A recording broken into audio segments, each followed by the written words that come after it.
નમસ્કાર દર્શક મિત્રો, હોટલાઇન ન્યૂઝમાં આપનું સ્વાગત છે। પહેલગામમાં પ્રવાસીઓ ઉપર થયેલા આતંકવાદી હુમલા પછી ભારતીય રાજકારણની પરિસ્થિતિ અલગ થઈ ગઈ છે। ભારતના વિવિધ રાજકીય પક્ષોના ગણિત અને સમીકરણો બદલાઈ રહ્યા છે। સૌથી મહત્વની વાત એ છે કે ભારત સરકારે જ્યારે પાકિસ્તાન સામે ઓપરેશન સિંદૂર ચાલુ કર્યું ત્યારે તમામ વિરોધ પક્ષોએ વડાપ્રધાન નરેન્દ્ર મોદીના નેતૃત્વમાં વિશ્વાસ વ્યક્ત કર્યો હતો અને તેઓ દેશની સાથે હોવાની વાત કરી હતી। પરંતુ આ દંભનો પડદો કોંગ્રેસની ઉપરથી ઉતરી ગયો છે। હવે જ્યારે વડાપ્રધાન નરેન્દ્ર મોદીએ સાંસદોના પ્રતિનિધિ મંડળને વિવિધ દેશોના પ્રવાસે મોકલી અને પાકિસ્તાનના કરતૂતોને ખુલ્લા પાડવા માટે અલગ અલગ ટીમો બનાવી છે, એમાં મહત્વની જવાબદારી અને લીડરશિપ શશી થરૂરને આપવામાં આવી છે। કોંગ્રેસના શશી થરૂર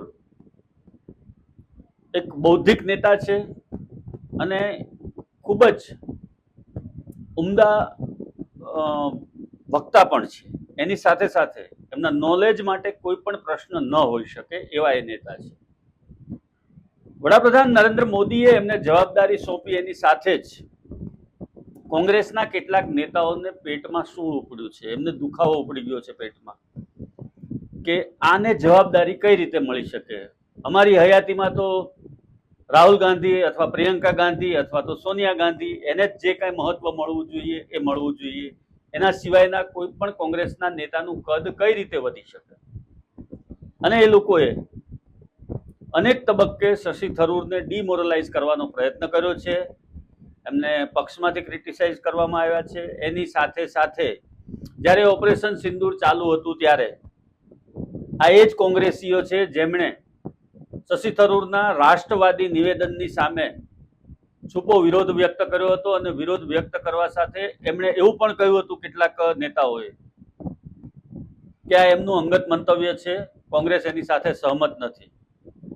હવે આ જ કોંગ્રેસીઓ કે જે માત્ર ને માત્ર ગાંધી પરિવારની ભક્તિથી વિશેષ કંઈ જ નથી કરી રહ્યા, જેમને સવારે ઉઠીને મોઢું ધોયા પછી પહેલો ફોટો કોઈ જોવાનો થતો હોય તો એ ગાંધી પરિવારનો જ જોવે છે।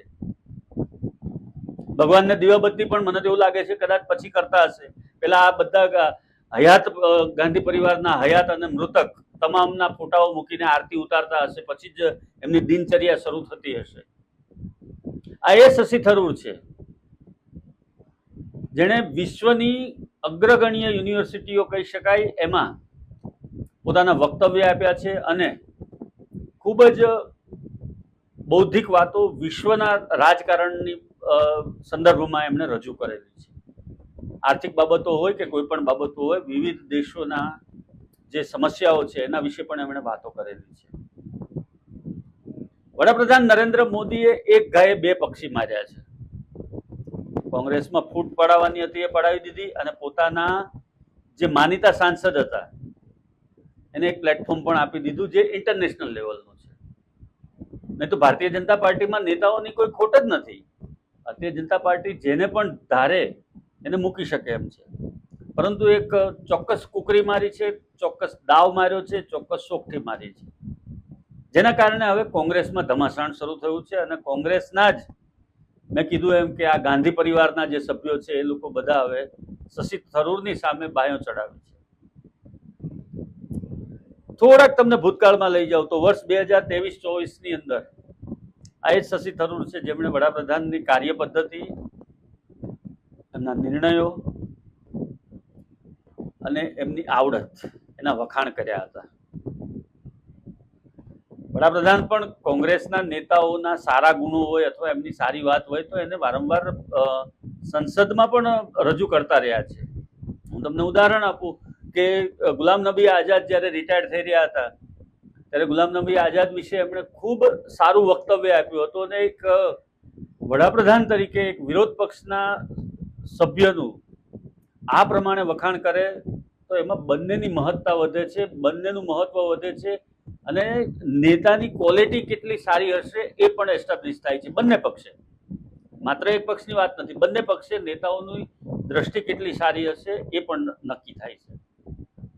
શશી થરૂરના મામલે હવે ચોક્કસપણે એવું કહી શકાય કે કદાચ આવનારા 2 વર્ષની અંદર એ ભારતીય જનતા પાર્ટીમાં પણ જોડાઈ શકે, કેમ કે એમને પણ ખબર છે કે હજી આવનારા 10, 15, 20 વર્ષ સુધી તો કોંગ્રેસ કશે સત્તામાં આવી શકે એવી કોઈ સંભાવના નથી અને પોતાનું રાજકીય ભવિષ્ય સુરક્ષિત કરવા એક શિસ્તબદ્ધ પાર્ટી સાથે કદાચ એ જોડાઈ પણ શકે, એવું પણ શક્ય છે. રાજકારણમાં પ્રવાહી પરિસ્થિતિ છે અત્યારે અને ક્યારે શું થાય અને કેવા નિર્ણયો આવે એ કંઈ જ કહી શકાય નહીં. આ સંજોગોની અંદર એક ઉમદા વ્યક્તિને ભારતીય જનતા પાર્ટી કદાચ વેલકમ કરે તો નવાઈ ન લાગવી જોઈએ આપણને, કેમ કે શશી થરૂર એક ખૂબ સારા અને નોલેજેબલ વ્યક્તિ છે, બૌદ્ધિક વ્યક્તિ છે, બુદ્ધિશાળી વ્યક્તિ છે. એમની પાસે પણ ચોક્કસ વિઝન છે અને યુવાન છે. એમનો દ્રષ્ટિકોણ દરેક બાબતમાં અલગ હોય છે અને એ સચોટ હોય છે. આ બધી જ પરિસ્થિતિની અંદર કોંગ્રેસના પેટમાં જે તેલ રેડાયું છે, ઓપરેશન સિંદૂર તો પાકિસ્તાનની સામે થયું, પરંતુ અહીંયા કંઈક બીજું જ ઓપરેશન થઈ જાય એવી પરિસ્થિતિ કોંગ્રેસમાં અત્યારે ઊભી થઈ ગઈ છે અને એના કારણે આવનારા દિવસોની અંદર ભારતીય રાજકારણની અંદર ઘણી મોટી ઉથલપાથલ થાય એવી પણ સંભાવનાઓ છે. તમામ વાતો જો અને તો ઉપર છે, પરંતુ આ સંભાવનાઓ હાલના તબક્કે નકારી શકાય એમ નથી અને જે પ્રમાણે વડાપ્રધાન નરેન્દ્ર મોદી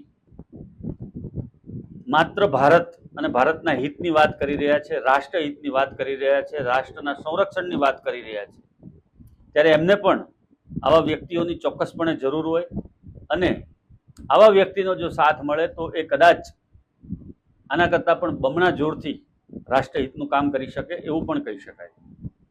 ટૂંકમાં કોંગ્રેસની અંદર ગાંધી પરિવાર સિવાયના કોઈ પણ નેતાનું કદ વધે તો એની રાજકીય હત્યા નિશ્ચિત અને નિશ્ચિત છે.